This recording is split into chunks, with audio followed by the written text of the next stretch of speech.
Apakah hukum buat pertandingan memancing, duit daftar boleh beli hadiah? Dengar baik-baik. Kita buat pertandingan memancing, seorang bila orang nak masuk, 100 riyal. Contoh, masuknya 1000 orang. Kita akan dapat 100 ribu ringgit. Dia ambil 30 ribu ringgit untuk hadiah, 20 ribu lagi untuk urusan lain. Gaji budak-budak 60 orang, bayar patah dan sebagainya, bandar orang, habis itu 20 ribu. Bang, 30 ribu hadiah. Ambil 20 ribu buat beli barang. Mesin basuh, mesin ngering, kipas angin, air dryer. 20 ribu lagi buat hadiah wang tunai.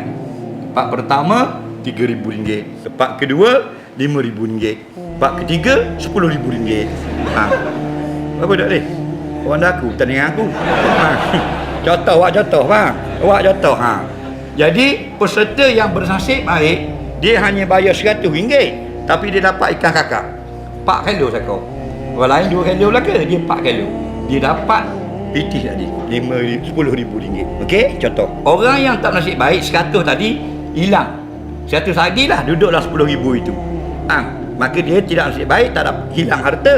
Yang menasib baik dapat balik harta dia dan harta orang pula. Itulah judi namanya. Dosa besar kena laknat. Biasanya 50,000 paling kurang dapat pada tokek. Faham lagi penganjur? Ni saya dengar mulut penganjur. Dan kadang-kadang dapat 60,000, 70,000. Betul. Fresh 3 hari buat kerja. Itu judi. Haram, dosa besar. Yang tidak judinya gini. Duit peserta bukan untuk hadiah rebutan. Duit peserta untuk bayar sewa. Kalau main futsal, bayar gelanggang.